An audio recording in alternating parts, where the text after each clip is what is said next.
Come on, come on, come on. There you go. 4. And so just look at the effort, the determination of Max as he's doing these chest presses. In comparison, Eddie Hall using light weights, doing half reps, saying this is how bodybuilders train. It's not how we train.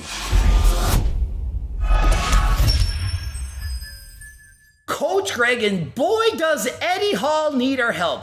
He's planning on competing in his first bodybuilding competition, but he doesn't know what he's doing. And so he elicits the help of none other than Jesse James West because, well, he's got a lot of learning to do. Throughout the video, he's doing partial reps saying bodybuilders, they train really light. They do strange things.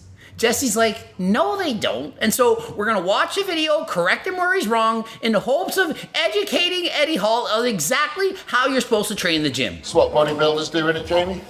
That's it. Just like these 3-8 reps. Yeah? That's what they do in it? Half reps. Yeah. And so he demonstrates how he believes bodybuilders train. He does half reps on the bench press. And he states that this is better because it allows you to keep continuous tension on the muscle. And so Eddie, he has said previously and in this video that time under tension of paramount importance. But what he doesn't understand is he's confusing continuous tension on the muscle with only doing partial range of motion. You can go through a full range of motion while keeping continuous tension on the muscle by squeezing the muscle at the top. You go slower on the way down, the eccentric portion, and faster on the way up, the concentric. And at the top, you can actually squeeze and hold for a second. If you do that, you will have greater mind-muscle connection and increase TUT. And so, no, you shouldn't go to the gym and do a bunch of half reps. Even Mike Israetel today posted, why should you use full range of motion? Using full ROM usually enhances the stimulus while preventing the need to use heavier weights to equate work in partial ROMs. And so the problem with doing partial reps is that you'd have to lift much heavier. And in contrast, Eddie Hall is lifting lighter weights. He's using partial range of motion while lifting lighter weights. And so that is not going to be enough stimulus for muscle hypertrophy to occur. And regardless if you're lifting heavy and or light weights, you must train close to or at failure to properly build muscle. And so just because you're doing lighter weights with high time under tension, if you're not pushing yourself, if it's an easy weight, you're not going to build muscle. Just to disclose, I'm very, very sore today. And so Eddie does point out he's sore. And so perhaps if he's sore, he's taking an easy day. This would be like taking a deload. And so perhaps he's not going to train like this all the time. Perhaps he's just in the gym going easy because he's sore. But if he's training like this on a continuous basis, he's not going to build as much muscle as he does need to push himself harder than this to build muscle. I think only sore is with dehydration. Very good, Maximus. That is the most sore point, is my dehydration. And if you are in fact feeling dehydrated, be sure to pick up a bottle of Perry-Lite. Just the other day, I was more hungover than last time, had lost 13 pounds in comparison to the day before. And so remember, if you're not hydrated, you're certainly not going to be able to train harder than last time. Ready for this? Ready? Did he put the legs in there as well? This is what they do, innit? And so Eddie Hall playing around saying, I'm going to train my abs while doing the bench press. And so what this does when you combine exercises, it typically makes none of them work. Notice he's only lifting 60 kilograms, 132 pounds, while hanging his legs in the air. And so yes, he is in fact working his abdominals a little bit and chest a little bit, but not enough to stimulate either from actually growing. And we're going to do 500 sets. And so notice Eddie Hall's training, very light, not even close to failure. What these are is essentially warm-up sets. They are not going to build muscle. In comparison, his son Max, well, he's training at or near failure.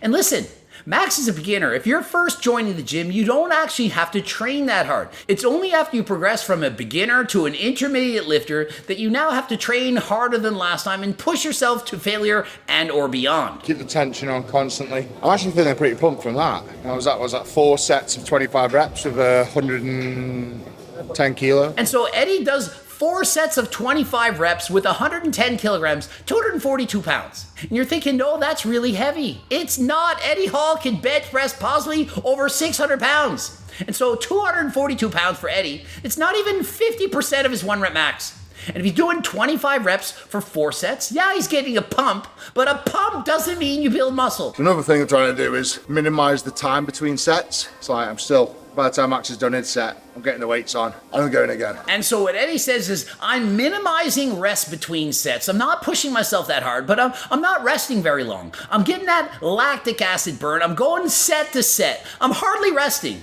Then he states, I'm resting about 2 or 3 minutes between sets. And so listen, don't think that to bodybuild, you have to shorten your rest times. The muscles require rest between sets to grow optimally. If you're only resting 30 seconds or a minute between sets, it's not enough to maximize muscle hypertrophy. But resting 2 or 3 minutes for most people on most exercises, that is more than enough. And so it's got to be a happy medium.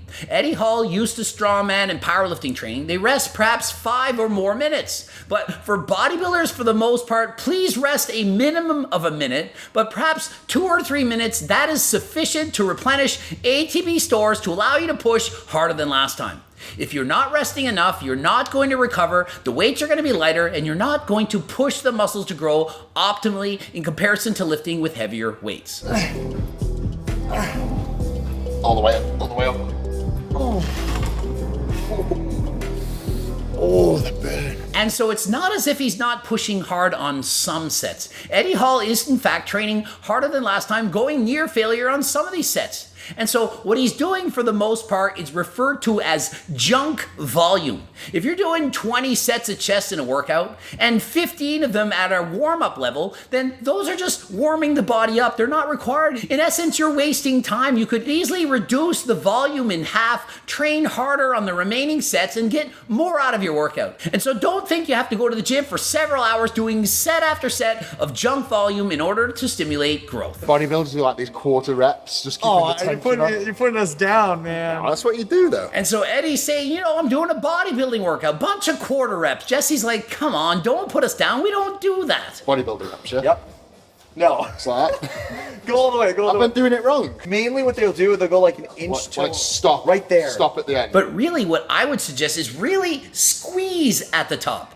You don't need to cut the rep short. And in fact, full range of motion for most of the time is in fact the best.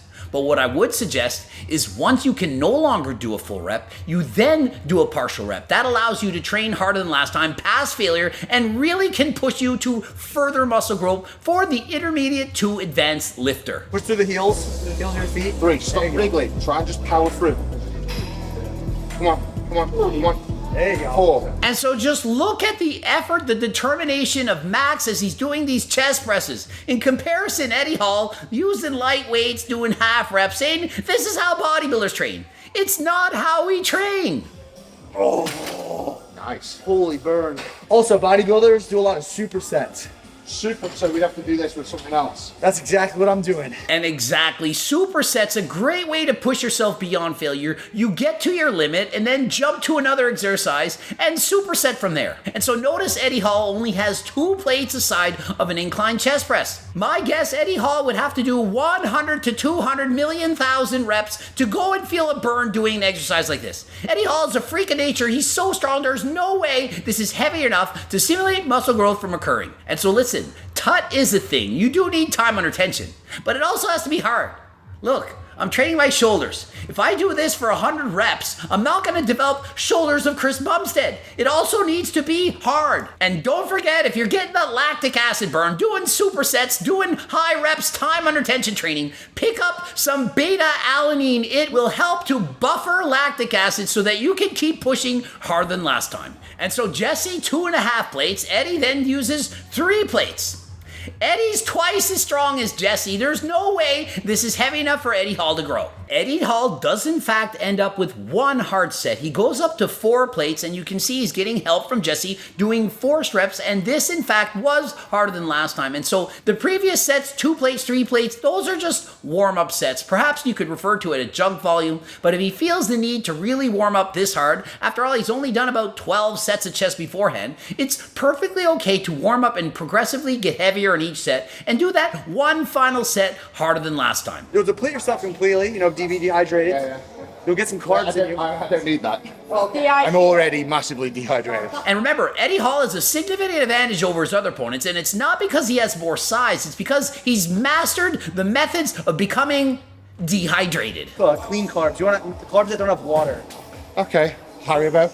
Oh my god, the gummy bears? Yeah, I think that'd be good, wouldn't it? you probably could. And yes, absolutely, Jesse, you can in fact carb up on gummy bears. I've done so several shows in the past. I did a bunch of rice cakes, and then before like the finals, I did a burger, like a huge burger. But one thing you don't want right before you get up on stage is a burger, because the burger, the meat, it's going to take several hours to digest, and so it's sitting in your stomach and makes it much more difficult to have a small and tiny weights, which is something you want in a bodybuilding competition. Next up, Mr. Olympia, all right? The next. Besides me, he's gonna be the next Mr. Olympia. The next Michelin. Everyone's gonna start calling me E-Bum. And so move over, C-Bum. It's E-Bum's turn. That's right. Eddie Hall taking over the Olympia stage. And so they end the video, Jesse in a pose down against Eddie Hall, and you can just see the sheer size of Eddie Hall. Can't wait to see what Eddie Hall looks as he gets shredded, more ripped than last time. And so hopefully he goes on a very slow cut, avoids the bulk. He's already a bulk. It's Eddie Hall. Subscribe, click the bell button, comment for the algorithm, like the video if you liked it. Press the like button. How hard is that, really? Like. Watch one of the bloops, and don't forget HLT subs, cookbooks, all that kind of stuff, even the clothing line. Click the link in the description. Code Greg, 10% off. Instagram, Greg Doucette IP Pro. And until next time, I'm out. Notice the bike in the background. It's like the good old days.